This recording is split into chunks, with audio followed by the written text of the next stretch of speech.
Why do I wave? Look stupid. But welcome, and I'm back, and uh, uh, I'm back from holiday. I just went to Italy and back. We came back the day before yesterday. Actually, it was yesterday because we came back at 2:30 in the morning after a very long drive. But I'm back, and I promised to do a desk tour video, which is this. I'm gonna tack that on to the end of this little bit because I read a book and I'm gonna talk about it. It's Hints and Tips for Video Game Pioneers.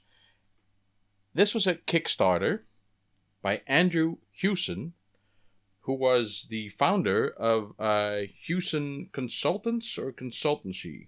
What was it?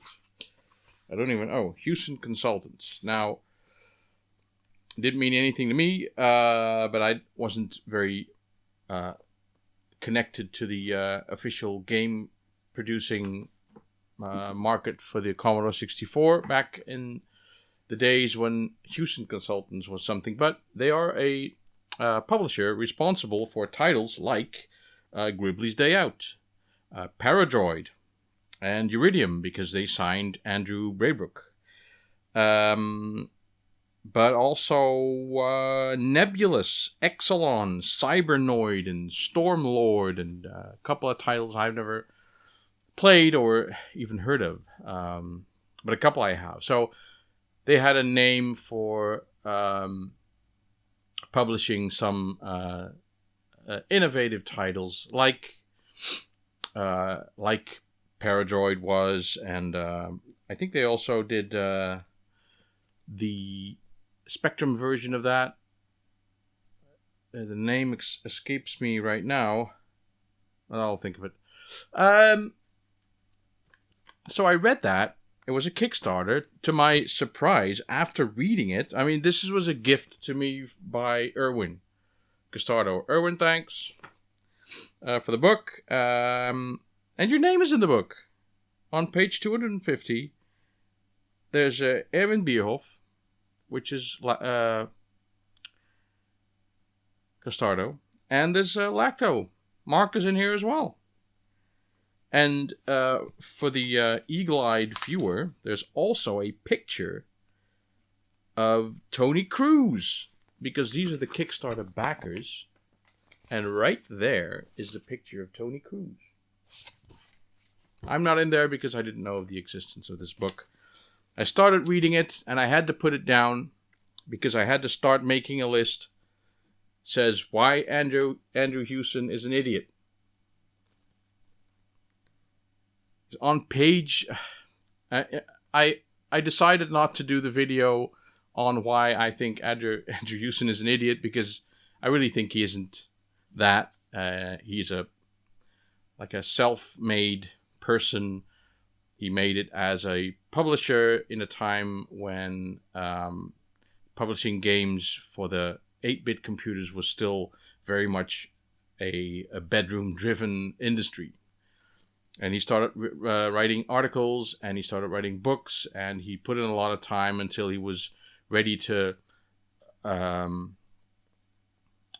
quit his job and do this full time. And he'd find developers, sign a contract with them, and then publish the games to distributors. And distributors would sell it to retail, and retail would sell it to customers, and all that. And he did that for a while until it all went belly up. So it's impressive. But at page 3, I had to stop reading because he was irritating me, and it's because of this. He talks about true creativity. I mean, he's a very short-sighted individual, right? And I think that is probably what made him successful, as successful as he was. But also not more successful than he could have been. But he talks about true creativity. Now, this is all... He says that true creativity is always connected to technological development, and that actual creativity comes right after the period of new technological discovery. So it's not hard to make the switch to someone invents the 8-bit computer, and other people, programmers, learn the hardware and create new genres, new games, and everything after that is a derivative. And he doesn't stop there. He doesn't say just that. No, he has to generalize it. The true creativity only comes after technological development. He also extends his idea, projects it onto writing and music and art in general. So Prince and Jimi Hendrix and Bob Marley, Mozart, but also Umberto Eco, Leonardo da Vinci. I'm sorry, you're just not creative. All your work is derivative. Idiot. And also, the people who made the original hardware, weren't they creative as well? Didn't they create something that wasn't there before? It just short-sighted. He could have sufficed by saying that truly new games and genres were invented after the invention of the 8-bit computer. That's a true statement. And many of them after that were, we've had many Pac-Man clones and Galaga clones, shoot 'em ups and all that. That's on page 3, and I'm already sitting there thinking, idiot. It doesn't stop there. On page 83, I just have to mention this one. It's about Commodore. He says why Commodore always insisted to market their computers as business machines is beyond me. And to this day, it puzzles him. Were you kidding? Are you kidding? Really? What rock did you live under? The computers are for the masses, not for the classes. That was Jack Tramiel, the founder of Commodore, who did that. Commodore wasn't marketed solely as a business machine. Are you idiot? It's stupid to say that. And you're in the market. You are the market. Idiot. Jesus Christ. Oh, and this perfect examples. He said, I don't remember which game, but they published a game, and it was very well received. And one of the reasons is that it had pixel perfect collision detection, and that because everybody likes that. Everybody loves pixel perfect collision detection. No, Andrew, we all hate it. That it's bad. It's not good. It's bad. And you're supposed to be the man, And he goes on about the C64's impressive color palette. And I love Commodore, but it's not an impressive color palette. It's just... Anyway. Apart from that, there's a couple of other examples. I had to write them down, but eventually I thought, well... I have a very short list of things that I think, why, it's just so stupid to say that. But I say stupid things, God knows, and not only God knows, many people know. So I actually recommend the book. It's called Hint and Tips for Video Game Pioneers. There's not actually hints and tips in there, but it's a reference to the first articles that Andrew wrote, hints and tips for the ZX80 or the 81, something like that. So it's sort of called that. And I'm really happy that he found the developer that made Paradroid, because I really like Paradroid.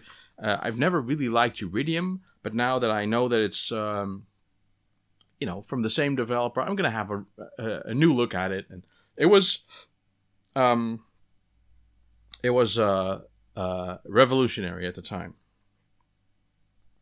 But also Nebulous and Exelon. I'm not sure if they are actually Commodore titles, but I've also been playing. But I already said that. Some Wipeout Pure on the PSP during my holiday. I'm really liking it. I'm intending to do a video on Wipeout and on Wipeout. I'm sorry. Wipeout and the difference between the Wipeout series and F-Zero series.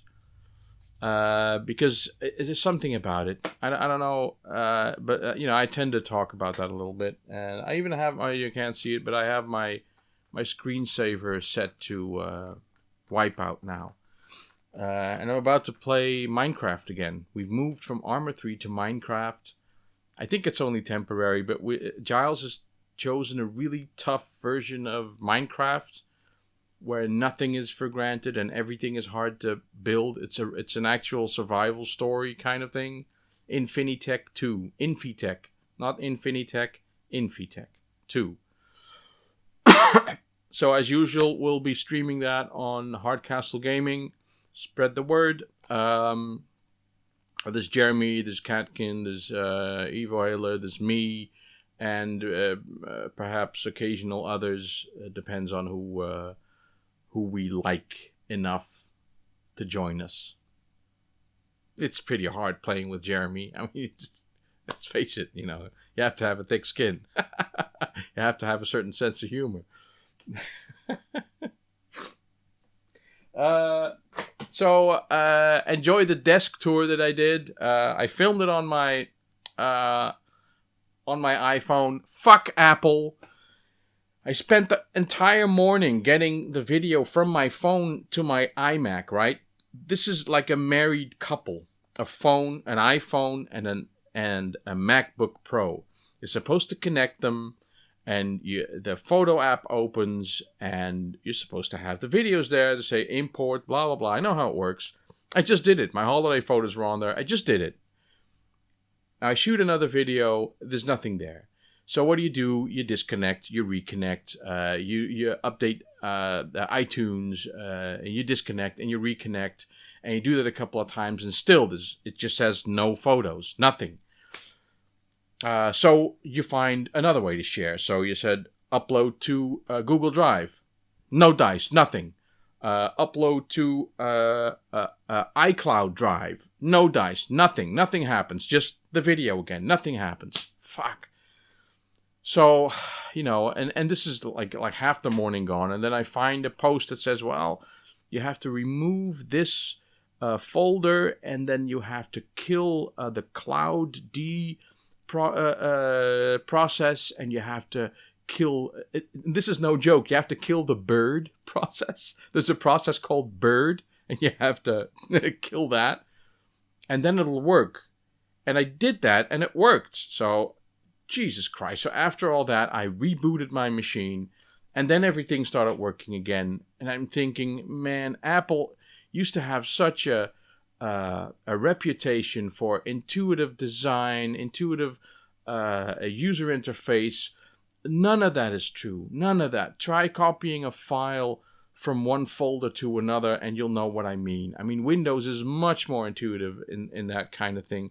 Try renaming something or getting information on a file, or you've downloaded something through AirDrop, right? AirDrop says, okay, I got AirDrop. So I do AirDrop, and I see my iPhone and say, okay, copy it to the MacBook Pro, and it starts going very, very slowly because, it's only a personal area network, so 2 MB per second. I go do the garden. I check up on the process once or twice, and it creeps forward. And I come back. The process has ended. Nothing. No window for, okay, I've put your file here, or thank you for copying, or whatever. Nothing. No file, no nothing, no message. So I go online. Where does AirDrop put my... Oh, it swooshes it over to the download folder. No, wait. There's nothing there. So I'm not doing that again. No way. I'm either... Well, the thing is, I wanted to use my camera, but I don't use autofocus on the camera because you hear the little motors, and fixed focus on a thing like this is going to be difficult. So I didn't do that, and I used my phone thinking, oh, it's easy, but I used to have fun trying to figure out how it worked and figuring out, what button to press and what process to kill and all that. But, I'm 45 now, and I've done that. I've done it 100 times, and now I think the technology should just work. Period. So, and eventually I got it to work. So, hopefully, because I've managed to put the file on my PC. Now I have to render it. We'll see what happens. If there's nothing after this video, then you'll know I've failed. If there is, then I say enjoy the desk tour. There were a few tidbits of space news, but I didn't write anything down, and I'll just come back from holiday. Too much alcohol, and well, too much relaxation. I didn't memorize any of it, so I'll do that next time. And I don't have anything else to say. So, the last thing, Galencia. Galencia is out. New game for the Commodore 64. Jay Aldred did a very good job. He's still putting out updates. I bought it through itch.io. It's pretty cheap. As an electronic download, there will be a physical release, but I imagine that that'll have a version on it that has been through most of the testing. So far, I've been playing it. It's really a dead thumb game. There's a lot of firing. My stick doesn't have auto fire, so it's a lot of work. It's a great game. I've been playing that. Get that. When there's a physical release, because if you like Galaga, this is the first Galaga clone for the Commodore 64 that I actually like. If I'd found this when I was a kid, I would have thought, well, it's not Galaga, but it's a really good clone and it's a lot of fun. So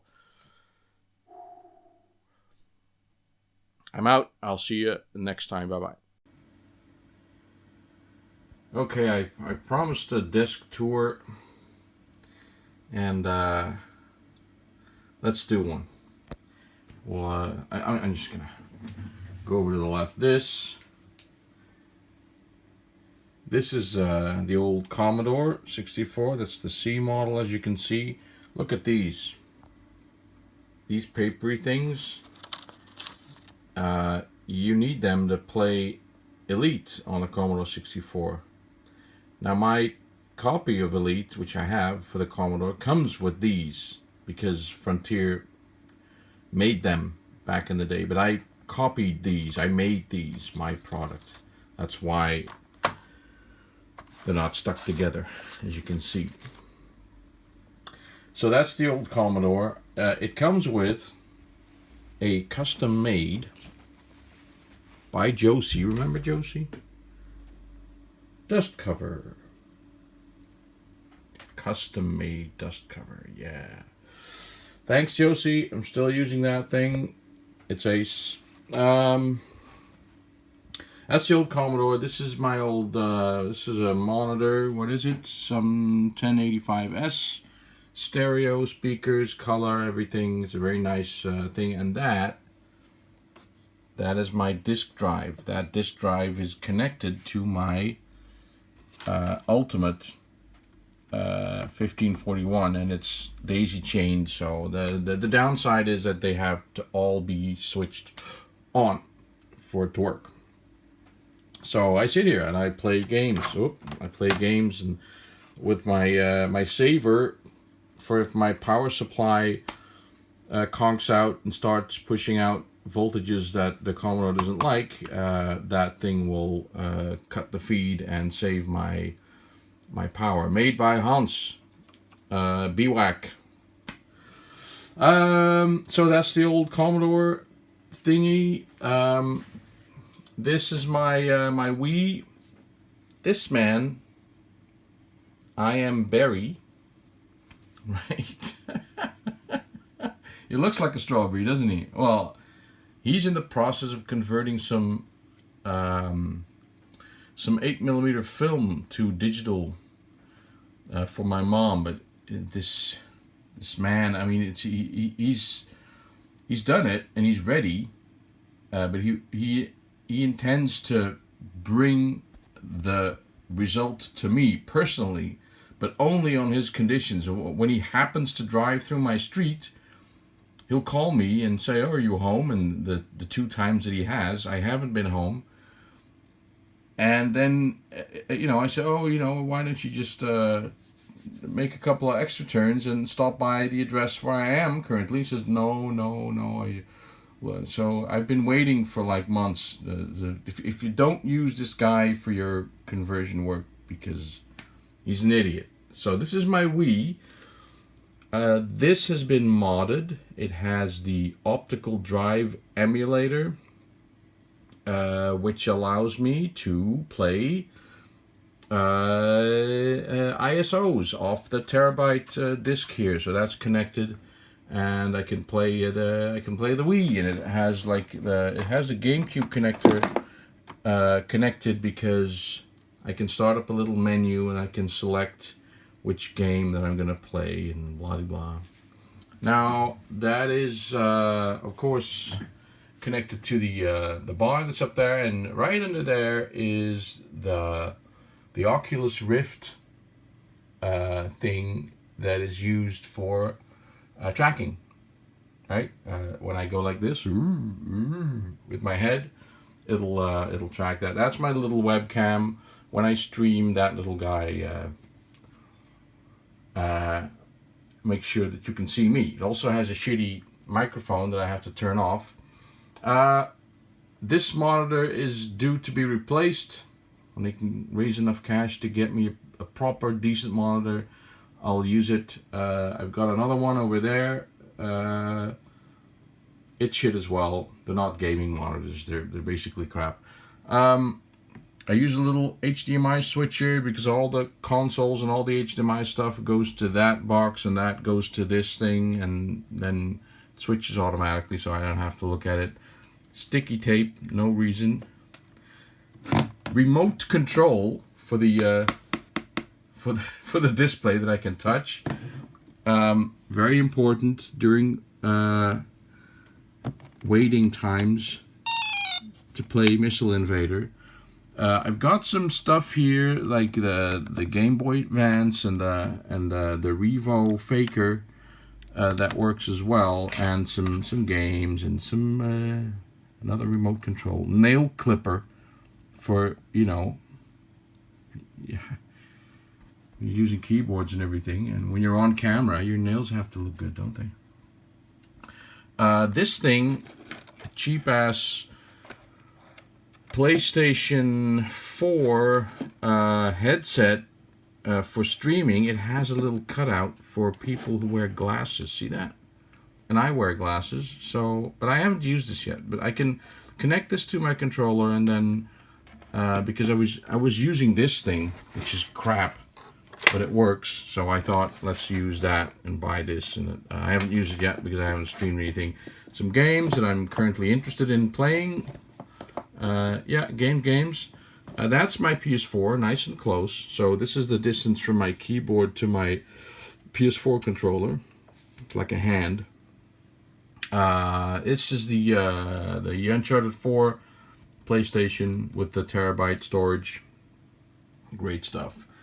And this is where the action happens. This is where I code, where I type my offensive messages sometimes. I can't help myself. It's just how it works. The left side of my HOTAS, hands on throttle and stick. Throttle. Look, it has, we're lucky. No, wait a minute. It has a little message pop up. Poof. Oh, it's supposed to say welcome, Commander the Highlander, but it doesn't do that always. I use that for Elite, of course. This is the other half. This is the stick. I can also use this in Arma to control helicopters and everything. Still glad I bought this thing for $7.50 at the thrift store. Then a little bit over to the right. Oh, wait a minute. Almost forgot. The little Pi jobby. Power supply, Pi jobby, and play retro games. No need for any retro consoles. You can see that I have my monitors both propped up on Nintendo boxes. See that? Nintendo. I'm not going to show you the logo, but they are. So that's that, and then there's my PlayStation 3. See, you can measure the distance again between these two. It's just like a hand. PlayStation 3, all ready to go. All I have to do is turn it on and switch that boy over to that to that, going through that, and now you're nauseous. So PlayStation 3, and the next to that is the PlayStation 2 Slim. One of the many that I have. This one's ready to go, and it's connected to the old Philips. That thing, we bought that new. That is older than time itself, man, and it's still perfect. It works perfectly. It does NTSC. It does everything. It's a great monitor. 100 hertz. That was unique at the time. A couple of these Commodore plug-ins. Oh man, you know them. By Jerry Hallowell. Great stuff. I have two. I forgot to show that one of them because I found it at a flea market for $20. So now I've got two. This is my battered up old Corvette. Look at that, man. It's seen better times. I don't even remember when it lost its windscreen, and but it's got a little engine in there, and can we show that? Oh god! See, it's got the little a little engine in there, and it's got the actually the steering rods and everything. I don't know why it's here. I like cars, so whoa. Maybe that's why. And then just pan over to the right a little bit. There's my 360. Bunch of controllers here. This is my workspace where I can't sit because normally I've got my Atari 800 XL sitting there, but you know I needed some space, as you can see. I bought a little replacement analog controller for my 360 stick. Again, an extra screen. This is the one that doesn't get used a lot. And right in the corner there is my Wii U, which I've attempted to play this game, Breath of the Wild. But I can't play everything at the same time. And I've got a little switcheroo boxy there to switch games on that thing. This is a tiny Sony Trinitron. It's okay. It's not perfect anymore. A couple of Sega controllers and my Sega Mega Drive here, the Japanese one. This has NTSC J, of course, coming out of it, so I have to connect it to that. And I play Musha Alest. Not every day though. And then trusty old headset. Look, this thing is my head tracker. When I play Elite, I either play it with my shit, not with my shit. Let go. I either play it with my Oculus Rift on, looking like an absolute dork, but you know. Fuck. Or I play it with the headset. And then I use the head tracker, but this head tracker has magnetometers in it, so it uses the Earth's magnetic field to track your motions, and it's sensitive to electromagnetic influences like TVs and stuff, but also direction. So if I store it in any different way than this, then it's more likely to get drift, and I have to recalibrate it. So I attached this little hook that I found to the side of the table so that I can hang this, and the weight of the cable is held up by that little thing. I just put it there. Oh, did I? I probably did that off camera. That little thing. In Elite, I can use this to play, when I land on planets, I can drive around in a little SRV, use that. The pedals, they sit right there, They also go well for racing games. This thing works on PC and PS4, so I can use all of them. You've seen the 800 XL. And then I've got a little level 2 switch here. It's got loads of ports on it. I bought it for $8 because it has a gigabit link to the house. So if I have to copy big files between there and here, at least they'll be here quick, but then all the other ports are 100, so doesn't make much difference. I got a little USB powered thingy there with the light on there. The old PC chugging away. Gift from Mark. Thanks, Mark. It's not the same thing anymore, but you know. Hey, what's that? I don't think I've ever seen that. No. Oh, I attached all this to a plank. See? So to keep these in check. Because, you know, when the shit going down, you have to work the stick pretty hard, and you can lift it off the table. This way, not so much. And I had a little anti-slip mat, which doesn't work, but it's better than nothing, and it's pretty in pink. So and I can attach the wheel here and just drive away, virtually speaking. And a little cabinet. This has games in it too. There's all kinds of cables in here. Ooh, cables and more cables and stuff that I need. And it's got games too. Look. Whoa, the Jungle Book, which is a nice game for the Super Nintendo. Yes. And how about this one? Oh no, some other Zelda game. What the hell? Superstar Soccer. I didn't even know I had this, man. Tom Wakelkamp. No idea. And a couple of Atari. This stuff, I don't play it. I have it though, but you know. Well, you know, this is where I keep controllers and stuff that that I don't touch every day, but the Wii stuff is there and stuff. Well, that's the desk tour. There's more in the room, but it's not on the desk. And if it's not on the desk, it's not on the desk tour. Give you a little pan of the place. And drink water during gaming sessions. Your body needs it. Bye.